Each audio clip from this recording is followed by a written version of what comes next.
4 steps to cleaning up your mental mess.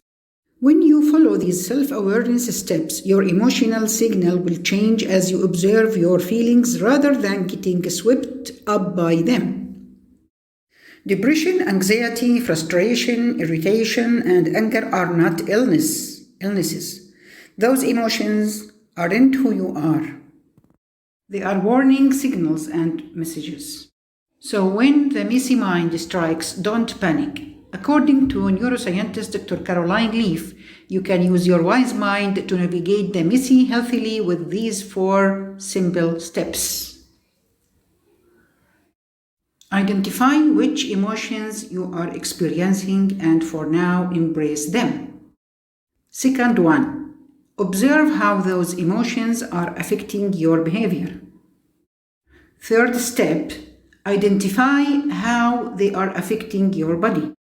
Fourth step, be specific and name what effect they are having on your perspective of life.